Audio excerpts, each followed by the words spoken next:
इक्यासी सीपीसी तक अध्ययन किया और अध्यापन किया, जिसमें धारा 81 थी गिरफ्तारी और स्वयं उपचार जाति से झूठ, exemption from arrest and personal appearance.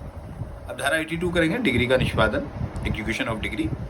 तो एग्जीक्यूशन ऑफ डिग्री क्या है देखिएगा, जहां भारत सरकार, धारा 82 में, जहां भारत सरकार या उसके विरुद्ध या ऐसे कार्य की बाबत जिसके बारे में यह तात्पर्य है कि वह ऐसे लोक अधिकारी द्वारा अपनी पद या हैसियत में किया गया है, जिसके द्वारा या उसके विरुद्ध किसी बाद में यथास्थिति भारत संघ या किसी राज्य या लोक अधिकारी के विरुद्ध डिग्री पारित की जाती है, वहां ऐसी डिग्री की उपधारा 2 के उपबंधों के अनुसार ही निष्पादित की जाएगी, अन्यथा नहीं।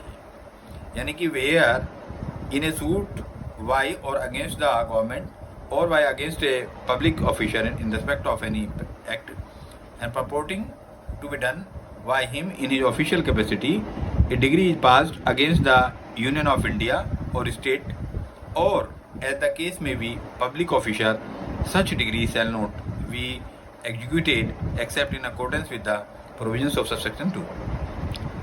सेकंड में, ऐसी डिग्री की तारीख से संगणित 3 मास की अवधि तक उस डिग्री के तुष्ट न होने पर ही किसी ऐसी डिग्री के निष्पादन का आदेश निकाला जाएगा। यानी कि execution shall not be issued on any such decree unless it remains unsatisfied for the period of 3 month computed from the date of such decree. यानी कि डिग्री का जो निष्पादन होगा वो ऐसी डिग्री की तारीख से संगणित 3 मास की अवधि तक या उस डिग्री के तुष्ट न होने पर ही किसी ऐसी डिग्री के निष्पादन का आदेश निकाला जाएगा। उपधारा 1 और 2 के उपबंध किसी आदेश या पंचांग के संबंध में ऐसे लागू होंगे जैसे वे डिग्री के संबंध में लागू होते हैं। वह आदेश या पंचांग भारत संघ या किसी अन्य राज्य के यथापूर्वोक्त किसी कार्य के बारे में किसी लोक अधिकारी के विरुद्ध चाहे न्यायालय द्वारा चाहे किसी अन्य प्राधिकारी द्वारा दिया गया तथा इस संहिता द्वारा तत्समय प्रवर्त अन्य विधि के उपबंधों के अधीन ऐसे निष्पादित किए जाने के योग्य मानो कि वह डिग्री हो। तो कोई पंचांग है अगर जो उसके विरुद्ध है तो भी वो इसी तरह से उसका एग्जीक्यूशन होगा जैसा कि डिग्री का एग्जीक्यूशन होता। अन्य देशों द्वारा विदेशी शासकों, राजदूतों, दूतों द्वारा उसके विरुद्ध बात इन suits by aliens and by और against the foreign rulers, ambassador and envoys. यानी कि धारा सेक्शन 83 कहती है कि अन्य देशीय कब वाद ला सकेंगे। अन्य देशीय शत्रु जो केंद्रीय सरकार की अनुज्ञा से भारत में निवास कर रहे हैं और अन्य देशीय भिन्न किसी भी ऐसे न्यायालय में जो वाद का विचारण करने के लिए अन्यथा सक्षम है, इस प्रकार वाद ला सकेंगे मानो वे भारत के नागरिक हों। किंतु अन्य देशीय शत्रु जो ऐसी अनुज्ञा के बिना भारत में निवास कर रहे हैं या जो विदेश में निवास कर रहे हैं, ऐसे किसी भी न्यायालय में वाद नहीं ला सकेंगे। यदि वो मान लीजिए हमारे देश में रह रहे हैं कोई अन्य देशीय, तो वो गवर्नमेंट की उन्हें परमिशन लेनी पड़ेगी तब वो वाद ला सकेंगे, अन्यथा नहीं। और विदाउट अगर जो वो उससे रह रहे हैं परमिशन से तो वाद नहीं ला सकते। तो उनका वाद भी ऐसा ही होगा जैसे हम भारतीय वाद ला सकते हैं। तो धारा 83 में यही है। धारा 84 कहते हैं विदेशी राज्य कब वाद ला सकेंगे। कोई विदेशी राज्य किसी भी सक्षम न्यायालय में वाद ला सकेगा, परंतु यह तब जबकि वाद का उद्देश्य ऐसे राज्य के शासक में या ऐसे राज्य के किसी अधिकारी में उसकी लोक हैसियत में निहित प्राइवेट अधिकार का प्रवर्तन कराना हो। धारा 84 कहता है कि फॉरेन स्टेट में sue in any competent court provided that the object of the suit is to be enforced a private right invested in the ruler of such state or in any officer of such state in this public capacity। अब आता 84 में 84 विदेशी वाली बात, तो राज्य कब वाद ला सकेंगे मैंने बताया आपको। 85 में आता है कि विदेशी शासकों की ओर से अभियोजन या प्रतिरक्षा करने के लिए सरकार द्वारा विशेष रूप से नियुक्त किए गए व्यक्ति। सेक्शन 85 कहता है person specially appointed by the government to prosecute और to defend on behalf of the foreign rulers. यानी कि विदेशी शासकों की ओर से विदेशी राज्य के शासक के अनुरोध पर या ऐसे शासक की ओर से कार्य करने की केंद्र सरकार की राय में सक्षम किसी व्यक्ति के अनुरोध पर केंद्र सरकार ऐसे शासक की ओर से किसी बात का अभियोजन करने या प्रतिरक्षा करने के लिए किन्हीं व्यक्तियों को आदेश द्वारा नियुक्त कर सकेगा और ऐसे नियुक्त किए गए कोई भी व्यक्ति ऐसे मान्यता प्राप्त अभिकर्ता समझे जाएंगे जो ऐसे शासकों की ओर से इस संहिता के अधीन उपसंजात हो सकेंगे और कार्य और आवेदन कर सकेंगे। सेक्शन 85। तो 85 में मैंने आपको बताया कि person specifically appointed by government to prosecute और to defend on behalf of the foreign rulers. इसमें सेकंड में इसकी सेकंड वो है 85(2) में, इस धारा के अधीन नियुक्ति किसी विनिर्दिष्ट वाद के या अनेक विनिर्दिष्ट वादों के प्रयोजनों के लिए या ऐसे सभी वादों के प्रयोजन के लिए की जा सकेगी जिनका ऐसे शासन की ओर से अभियोजन या प्रतिरक्षा करना समय समय पर आवश्यक हो। इस धारा के अधीन नियुक्त व्यक्ति ऐसे किसी वाद या किन्हीं वादों में समझात होने या आवेदन और कार्य करने के लिए किन्हीं अन्य व्यक्तियों की ऐसे प्राधिकृत या नियुक्त कर सकेगा मानो वह स्वयं ही उसका या उनका पक्षकार हो। अब आता है विदेशी शासकों, सेक्शन 86 में है विदेशी शासकों, राजदूतों और दूतों के विरुद्ध वाद। सेक्शन 86 विदेशी राज्य कोई भी वाद किसी भी न्यायालय में जो अन्यथा ऐसे वाद का विचारण करने के लिए सक्षम है, केंद्रीय सरकार की ऐसी सहमति के बिना नहीं लाया जा सकेगा जो इस प्रकार के सचिव द्वारा लिखित रूप से प्रमाणित की गई। परंतु वह व्यक्ति जो स्थावर संपत्ति के अधिकारी हो तौर पर जिससे वह संपत्ति को धारण करता है, धारण करने का दावा करता है, यथापूर्वक सहमति के बिना वाद ला सकेगा। तो ये मैंने बताया आपको कि suit against foreign rulers, ambassador and envoys, यानी कि विदेशी शासकों, राजदूतों और दूतों के विरुद्ध जो है बात। तो सेक्शन 86 नट सेल में ही आपको थोड़ा सा ये मैंने बताया कि कैसे लाया जा सकता है।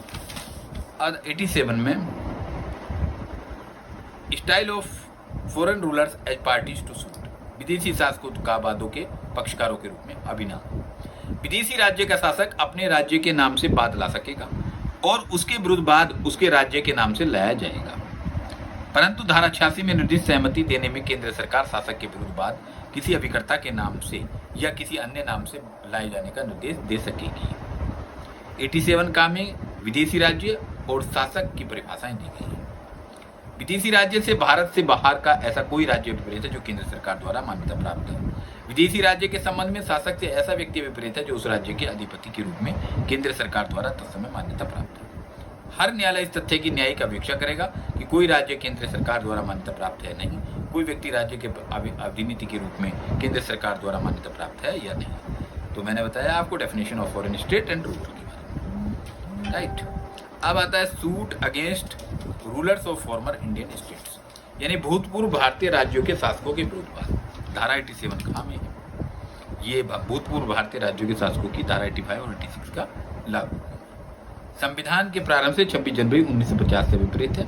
किसी भूतपूर्व भारतीय राज्य के संबंध में शासक का वही अर्थ है जो संविधान के अनुच्छेद 363 में है। भूतपूर्व भारतीय राज्य में वह भारतीय राज्य विपरीत है जो कि केंद्र सरकार राजपत्र में अधिसूचना द्वारा इस धारा के प्रयोजनों के लिए निर्दिष्ट करे। धारा 87 का। अब आता है धारा 88 इंटरप्लेटर सूट, अंतराविवाची वाद। अंतराविवाची वाद कहाँ संस्थित किया जा सकेगा? बड़ा इंपॉर्टेंट क्वेश्चन है। धारा 88 है इंटरप्रेटर सूट, तो लॉ स्टूडेंट्स के लिए भी आ जाता है, टिक करने के लिए आ जाता है। कई बार 4-5 ऑप्शन दे दिए। इंटरप्रेटर सूट धारा 89, 87, 86, 80। तो आपको याद है कि इंटरप्रेटर सूट जो किस धारा में है? धारा 88 में। तो 88 पर आप टिक करेंगे, ऑप्शन 1 नंबर का क्वेश्चन आ जाता है। यहाँ 2 या अधिक व्यक्ति उसी ऋण, धनराशि या अन्य जंगम या स्थावर संपत्ति के बारे में एक दूसरे के प्रतिकूल दावा किसी ऐसे अन्य व्यक्ति से करते हैं जो प्रभारों या खर्चों से भिन्न किसी हित का इसमें दावा नहीं करता और जो अधिकारवान दावेदार को उसे देने या प्रदत्त करने के लिए तैयार है। वहाँ ऐसा अन्य व्यक्ति समस्त ऐसे दावेदारों के विरुद्ध अंतर्विवाची वाद उस व्यक्ति के बारे में जिसे संदाय या परिधान किया जाएगा विनिश्चय अभिप्राप्त करने और अपने लिए परित्राण अभिप्राप्त करने के प्रयोजन से संस्थित कर सकेगा। परंतु जहां ऐसा कोई वाद लंबित है जिसमें सभी पक्षकारों के अधिकार उचित रूप में विनिश्चित किए जा सकते हैं, वहां ऐसा कोई अंतर्विवाची वाद संस्थित नहीं किया जाएगा। यानी कि वेयर इंटरप्रेटर सूट में बी इंस्टीट्यूटेड। ये मैंने आपको बताया कि where 2 or more person claim adversely to one another the same debts, sum of money or other property, movable or immovable, from another person, and who claims no interest therein and other than for charge or cost, and who is already ready to pay or deliver and it to be the rightful claimant, and such other person may institute a suit for interpleader against all the claimants for the purpose of the obtaining a decision as to the person to whom the payment or delivery shall be made and of obtaining indemnity for himself, provided that and where any suit is pending in which the right of all parties can properly be decided and no such suit for interpolator shall be instituted। यानी परंतु जहां कोई वाद लंबित है जिसमें सभी पक्षकारों के अधिकार उचित रूप से विनिश्चित किए जा सकते हैं, वहां ऐसा कोई अंतर्विवादी वाद संचित नहीं किया जाएगा। 5th चैप्टर आता है स्पेशल प्रोसीडिंग्स आर्बिट्रेशन, धारा 89 वेरी इंपॉर्टेंट धारा है। मध्यस्थन आर्बिट्रेशन स्पेशल प्रोसीडिंग्स है मध्यस्थता की एक तरह से। सेक्शन 89 न्यायालय से बाहर विवादों का निपटारा, धारा 89 इज वेरी वेरी इंपॉर्टेंट है। और नाउ डेज हमारे high court, supreme court, NALSA, salsa हैं और आपका डिस्ट्रिक्ट DLSA, तो ये हमारे जो है सब जो है जितनी भी अथॉरिटी हैं, सुप्रीम कोर्ट की गाइडलाइन सेक्शन 89 पर बहुत जोर दिया है। न्यायालय से बाहर विवादों का निपटारा, जहां न्यायालय को, अब देखिए 89(1) में क्या है कि settlement of dispute outside the court, section 89 तो वेरी इंपॉर्टेंट, जहां न्यायालय को ऐसा लगे कि एक समझौते का तत्व विद्यमान है जो पक्षकारों के लिए स्वीकार्य हो सकता है, तो न्यायालय समझौते की शर्तों को सूत्रबद्ध करेगा और उन्हें सूत्रबद्ध तथा पक्षकारों की प्राप्ति के बाद न्यायालय संभावित समझौते की शर्तों को दोबारा सूत्रबद्ध कर सकेगा। और उसे कैसे? कामे माध्यात्म, सुलह, खामे गामे न्यायिक समझौते, निपटारे के साथ साथ लोक अदालत के माध्यम से समझौता, खामे मध्यस्थता, बीच बचाव के लिए संदर्भित करेगा। तो ABCD settlement of dispute outside the court कैसे कर सकते हैं? आर्बिट्रेशन A, कंसिलिएशन B, उसको सुलह करा सकते हैं, judicial settlement including settlement through लोक अदालत के थ्रू जो होते हैं, और मीडिएशन। ये 4 पोस्टुलेट्स हैं। तो आउटसाइड ऑफ कोर्ट का जो डिसीजन है वो हो सकता है जहां विवाद संदर्भित किया गया है माध्यात्म या सुलह के लिए, जहां माध्यात्म और सुलह अधिनियम 1996 के प्रावधान वैसे ही लागू होंगे मानव समझौते के लिए माध्यात्म और सुलह की कार्यवाहियों को उस अधिनियम के प्रावधानों के अंतर्गत संबंधित किया गया है। खामे लोक अदालत को वहां न्यायालय जिसे विधिक सेवा प्राधिकरण 1987 की धारा 20 की उपधारा 1 के प्रावधानों के अनुसार लोक अदालत को संदर्भित करेगा और उस प्रकार लोक अदालत को संदर्भित विवाद के बारे में उस अधिनियम के सभी अन्य प्रावधान लागू होंगे। गामे न्यायिक समझौते निस्तारण के लिए वहां न्यायालय उसे यथोचित संस्था या व्यक्ति को संदर्भित करेगा और ऐसी संस्था या व्यक्ति को लोक अदालत होना समझा जाएगा तथा विधिक सेवा प्राधिकरण अधिनियम 1987 के सभी प्रावधान वैसे लागू होंगे मानो विवाद उस अधिनियम के प्रावधानों के अंतर्गत संदर्भित किए गए थे। माध्यात्म बीच बचाव के लिए वहां न्यायालय पक्षकारों के मध्य एक समझौता कराएगा और ऐसा प्रक्रिया का अनुसरण करेगा जैसे विहित की गई। तो धारा 89 मैंने पढ़ा है आपको, settlement of dispute outside the court कैसे हो सकते हैं? आर्बिट्रेशन के थ्रू हो सकता है, कंसिलिएशन के थ्रू हो सकता है, judicial settlement including the settlement by Lok Adalat, और मीडिएशन के थ्रू होता है। अब इसमें हमारे नाउडेज मीडिएशन पे बहुत ज़्यादा जोर दिया गया। मीडिएशन एक क्या है? मीडिएशन जो है, मीडिएशन में जो मध्यस्थ केंद्र हमारे यहाँ सब जगह बनाए गए हैं और मध्यस्थ केंद्र में एक मध्यस्थ होता है और मध्यस्थ जो है वो दोनों को पक्षों के बात सुनता है। पहले अपना मध्यस्थ के जो चरण हैं वो सारे चरण कंप्लीट करता है। अगर जो दोनों पक्षकार सहमत हो जाते हैं तो फिर उनका सेटलमेंट बना देता है। तो इस प्रकार हमने धारा 88, 89 तक लिया आज। कल 89 से आगे बढ़ेंगे। तो मुझे जहाँ तक उम्मीद है बड़ा बेनिफिट्स हुआ होगा। इसी के साथ